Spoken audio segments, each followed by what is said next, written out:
क्योंकि आज आपको बेहतर मकान की छत, बेहतर कपड़े, बेहतर रहन सहन, आने जाने की व्यवस्था, बेहतर पानी की व्यवस्था और बेहतर भोजन की व्यवस्था होगी।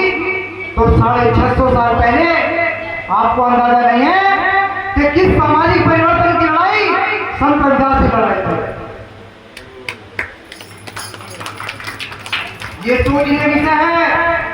और आज की सरकारों ने क्या किया है आपको सबको मालूम है, और नहीं मालूम तो बताता चलूं। जब सरकार बनी भाजपा की तो भय हो गया, डर हो गया, चर्चा हो गई कि मुसलमानों के मदरसे बंद किए जाएंगे।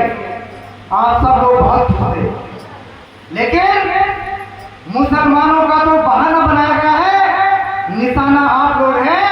आपके 27,000 स्कूल बंद किए जाने का आदेश कर दिया गया है। कितने प्राइमरी स्कूल बंद हो रहे हैं? 27,000। सोचिए कि आपके बच्चे कहां पढ़ेंगे। कोई मदरसा बंद नहीं हुआ, कोई मुसलमान का काम बंद नहीं हुआ देश के अंदर। तुम्हारे आरक्षण पर डाका डाला गया, तुम्हारे बच्चों को नौकरियां नहीं मिल रही, अब तुम्हारी शिक्षा को तुमसे दूर किया जा रहा है। ये समझने वाली बात है। और संत रविदास जी ने क्या कहा था? ऐसा चाहूं राज में मिले सभी को अन्न, छोट बड़े सम बसे, रविदास रहे प्रसन्न।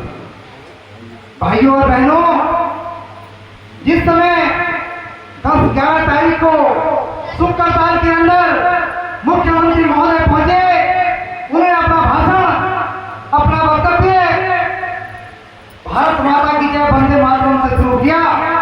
ये हमारे आंदोलन के नारे नहीं है, ये हमारे मिशन के नारे नहीं है। हम वहां नहीं गए, हमने सिर्फ YouTube पर वीडियो सुनी।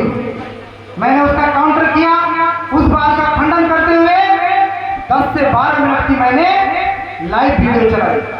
उसके बाद मुख्यमंत्री महोदय बोलते हैं कि हमारे महोदय प्रधानमंत्री जी 5 किलो राशन देकर के संत रविदास जी की बात को पूरा कर रहे हैं। क्या संत रविदास जी ने 5 किलो राशन की बात की थी? संत रविदास जी का जो उद्देश्य था, जो उनका कहना था, वो समानता की बात कहनी थी, बराबरी की बात कहनी थी। इससे साबित होता है कि 650 साल पहले आप लोगों का दर्जा बराबरी का नहीं था। आप लोगों का दर्जा बराबरी का नहीं था। 1932 में बाबा साहब ने लंदन जाकर के आपके वोट की वकालत की, आपको वोट का अधिकार दिलाया। तो इससे पता चलता है कि आप लोगों को तो वोट डालने का भी अधिकार नहीं था।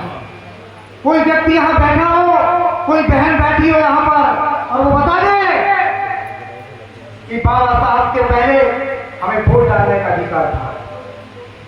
और आज वो नौबत आ चली है कि आने वाले संसद सत्र में सबसे पहला बिल आएगा, बहुत सारे लोगों के वोट का अधिकार खत्म किया जाएगा। तो जो हमारे भाई शराब पीते हैं ना, चुनाव के समय में 500 रुपए लेकर के, मुर्गा खा करके, मच्छरदानी लेकर के, साड़ियां लेकर के, अब तुम्हारा प्रोग्राम भी खत्म हो जाएगा। जब तुम्हारा वोट नहीं रहेगा, तुम्हारी सड़ी गली गलियों में कोई नहीं आएगा। वो अपनी जरूरत आते हैं आपकी गलियों में, तो और कपड़ा लगा करके निकलते हैं वोट भी नहीं आने के बाद। ये सामाजिक परिवर्तन के लिए संत रविदास से पहले भी, संत रविदास के बाद भी गौतम बुद्ध, महावीर स्वामी जैन, मखली गोसाल, संत रविदास, कबीर, नानक, तमाम संतों ने, तमाम महापुरुषों ने इस देश के अंदर ब्राह्मणवाद ने जो असमानता की, भेदभाव की सामाजिक व्यवस्था रखी थी, बनाए रखी थी, उस सड़ी गली सामाजिक व्यवस्था को मिटाने के लिए हमारे महापुरुषों ने, आंदोलन चलाया, लड़ाइयाँ लड़ी, मिशन आगे बढ़ाया और विचारधारा दी। कौन सी विचारधारा? समता, समानता, बंधुत्व, भाईचारा और न्याय। तो ये न्याय है हरियाणा के अंदर 2 साल पहले से भाजपा की सरकार थी। 2 साल पहले आदेश किया भाजपा की सरकार ने कि जो अपने बच्चों को सरकारी स्कूलों में पढ़ाएंगे उनसे 500 रुपए फीस ली जाएगी। जो अपने बच्चों को प्राइवेट स्कूल में पढ़ाएंगे उनको 1100 रुपए वजीफे के मिलेंगे फ्री। तो कहाँ पढ़ाएगा गरीब बच्चा? गरीब आदमी अपने बच्चों को कहाँ पढ़ाएगा? जहाँ 1100 रुपए मिलेंगे प्राइवेट में। लेकिन उसका दुष्परिणाम अब सामने आने लगा। उसका दुष्परिणाम ये हुआ कि जब स्कूल सारे बंद हो जाएंगे, सरकारी स्कूल बंद हो जाएंगे, केवल प्राइवेट स्कूल रहेंगे पैसे वालों के, तो अब तुम्हारे पास सिर्फ एक ही ऑप्शन रहेगा, एक ही माध्यम रहेगा कि आपको तो केवल अपने बच्चों को प्राइवेट स्कूल में ही पढ़ाना होगा। अब प्राइवेट स्कूल वाला क्या कह रहा है वहां कि जो 2000 रुपए देगा मुझे तो उसके बच्चे का एडमिशन होगा, नहीं तो अपने घर बैठेंगे। बहुत सोचनीय विषय बहनों, बहुत सोचनीय विषय है। अब ये समझिए कि 27,000 विद्यालय उत्तर प्रदेश के अंदर जो बंद किए जा रहे हैं वो गरीबों के बच्चों की शिक्षा पर हमला किया जा रहा है। बिना कानून बनाए आपके बच्चों को आपकी शिक्षा से बाहर कर दिया जाएगा। एक समय था कि डॉक्टर अंबेडकर स्कूल में नहीं जाते थे, स्कूल के गेट पर बाहर बैठ करके पढ़ते थे, जैसा सुना गया है।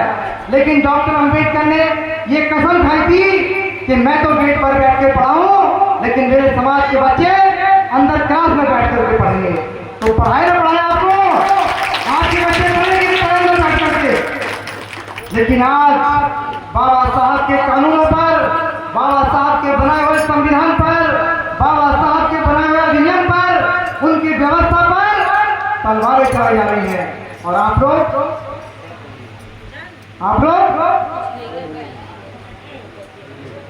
जब ये बच्चे जवान होंगे, जो बच्चा खड़ा है बेटा खड़ा हो जाएगा, ये बच्चा जब जवान होगा 30 साल की उम्र में आएगा, इसको देखना होगा, ये देखेगा कि बाबा साहब ने तो इन वाली पीढ़ी को, इस वाली पीढ़ी को, इधर नहीं ये वाली पीढ़ी, इनको बहुत अधिकार दिए थे, शिक्षा का, नौकरी का, रिजर्वेशन का, सब कैसे खर्चे करा दिया इन लोगों ने।